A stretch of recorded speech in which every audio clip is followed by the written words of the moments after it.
Olá, eu me chamo Crisele Montepó e hoje eu vou compartilhar um pouco da minha experiência com as entrevistas em profundidade, que eu adoto desde a graduação, né, como estratégia metodológica em pesquisas, né, na minha formação de jornalista, enfim, pesquisadora, mas eu vou centrar na minha experiência mais recente, né, que foi a tese defendida no primeiro semestre desse ano.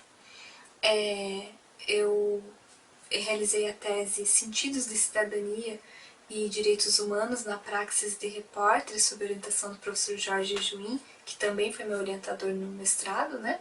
E me apropriei, então, dessa perspectiva metodológica que me parece com grande potencial para compreender, enfim, o mundo, né, os fenômenos sociais, muito importante, então, para a pesquisa qualitativa, para a pesquisa social, né? Nesse caso eu adotei no sentido semi-estruturado, né, ou semi-aberto, enfim, que tem a possibilidade, enfim, de você adotar um roteiro, né, de modo que você tenha aí algumas questões-chave que são importantes de serem tratadas e que vão responder à sua pergunta, teu problema de pesquisa, enfim, aos seus objetivos, né, geral, específico, enfim. Mas, né, além de ser um método já conhecido de jornalistas, né, eu me apropriei também dessa perspectiva dialógica, como diz a professora Cremilda Medina, né, de ser um espaço de diálogo, um espaço de trocas, um espaço em que os jornalistas podem falar também sobre sua profissão no momento em que a nossa profissão está assim passando por tantas transformações, né? E olha que a minha pesquisa foi concluída antes da pandemia, né? Então, embora defendida por banca virtual, né? Mas, claro, é um momento assim em que é importante a gente também ouvir profissionais, né, da nossa área, e essa é uma técnica privilegiada para isso. Bom, então, como quem entrevistar, né? A seleção de pessoas entrevistadas é muito importante. Você deve se basear, enfim, em pesquisas anteriores, né, para entender quem é, né, que compõe essa categoria. Enfim, eu me baseei em pesquisas recentes, né, sobre isso e cheguei a necessidade, enfim, né, de entrevistar uma diversidade de repórteres que são ali, compõem uma categoria dentro da profissão de jornalista, que é a que tem contato com o público e de alguma forma vai mediar aí esse processo, né, de tradução e discussão sobre direitos humanos e cidadania. Enfim, então eu tentei abranger 5 regiões brasileiras, mas uma diversidade, enfim, étnico-racial, de gênero, de faixa etária, para compreender as pluralidades, porque eu também tinha interesse em compreender as intersubjetividades dos repórteres. Eu compreendo o jornalismo dessa forma, né, como uma conexão entre as pessoas, né, a profissional jornalista e a pessoa entrevistada, enfim, então tem essa intersubjetividade. Para isso eu me centrei também nas suas trajetórias de vida, né, para além também das suas experiências profissionais. Então, para isso, eu desenhei aí um corpus, né, que tinha em torno de 20 pessoas, cheguei a entrevistar 18, mas fechei mesmo com 15 entrevistas, porque fiz um pré-teste do roteiro, enfim, né, é o que, em geral, pesquisadores têm defendido, né, que há um ponto de saturação da entrevista, enfim, se você ultrapassar aí de 15 a 25 entrevistados. Isso depende muito de cada entrevista, de cada tipo, né, de entrevista, de cada pesquisa. Em geral, elas podem durar de meia hora, muito mais. Eu cheguei a fazer entrevistas de 2 horas e meia, então, de fato, bem profundas, né? Tentando compreender as nuances, enfim, as vivências, as experiências, as percepções dessas pessoas entrevistadas. Porque isso era o que daria ali os sentidos de cidadania que eu estava buscando, né? Então, desse modo, né, eu tentei aprofundar a partir da sua experiência como repórter. Então, eu perguntava para iniciar a entrevista, né, o que é o jornalismo para você?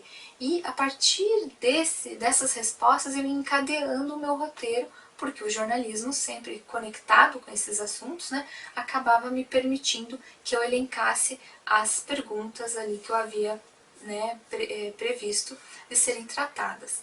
Mas, claro, isso pode ser bastante dinâmico, né? O roteiro não precisa ser fechado e nem sempre na mesma ordem, mas isso possibilitava que eu compreendesse e também me instigava a entender questões como o repórter compreende tal assunto, o que sentiu em determinada situação, o que pensa a respeito de tal assunto, se poderia detalhar mais determinada questão, ao invés de perguntar questões que dessem respostas do tipo sim ou não, que não seriam tão interessantes para a minha pesquisa. Então, se preocupar também com a forma como você pergunta é muito importante quando você quer apreender sentidos, experiências, percepções, né, que era o caso da minha pesquisa.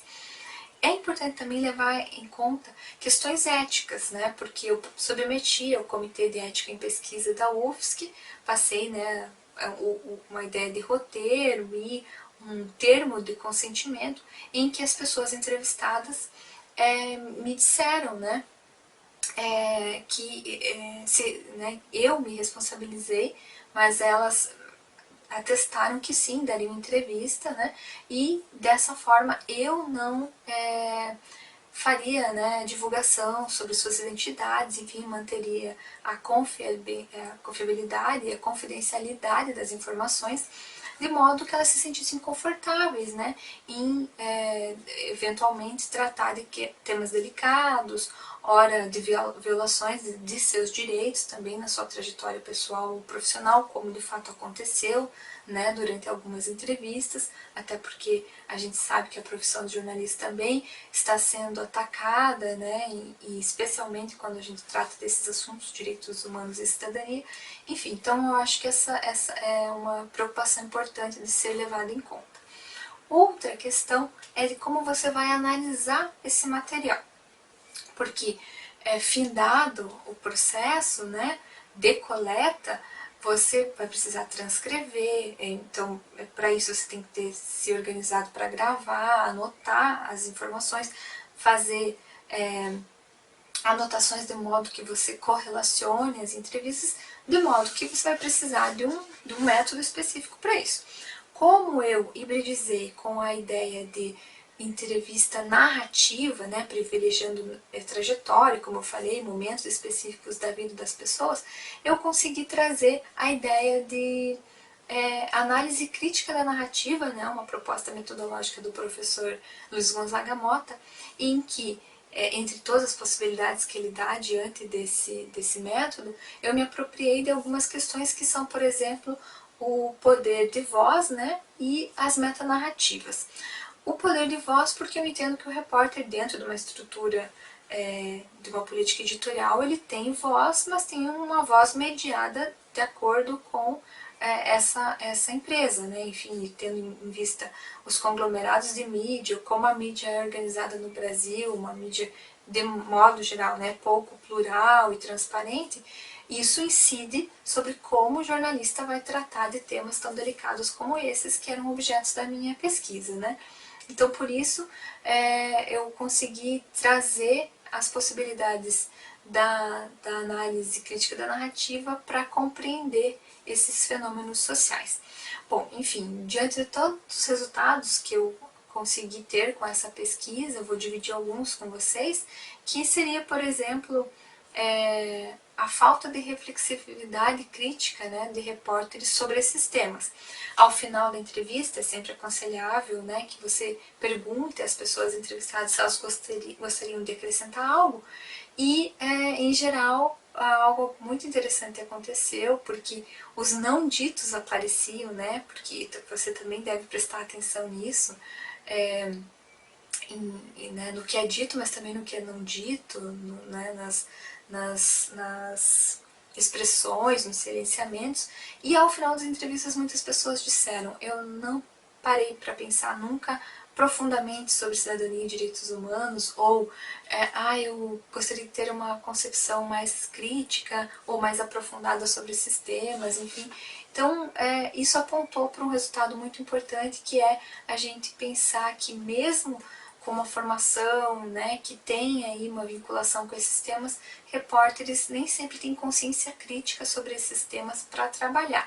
Isso se dá por várias questões, entre elas, no Brasil, desde a educação básica, a gente não trata desses assuntos de forma aprofundada, ainda que na graduação de jornalismo seja tratado nem sempre, né, em profundidade, enfim, e depois de formados, não tem atualização contínua, né? Porque esses assuntos, desde terminologias adequadas a abordagens, necessitam, né, requer uma atualização contínua, uma capacitação que nem sempre a empresa jornalística está disposta a dar, ou o jornalista não tem condições, ou ele não tem tempo para se ocupar disso, né? Então, como algo muito marcante, ficou para mim a necessidade de capacitação contínua de repórteres para que a gente possa aprimorar e qualificar o debate público sobre esses assuntos, né? Bom, eu teria muitas outras informações, enfim, trocas, né? Mas fico à disposição caso alguém queira entrar em contato, e a minha tese está disponível no Pergamo, né, da Biblioteca Universitária. E encerro então desejando uma jornada aí de muitas descobertas para todos e todas vocês.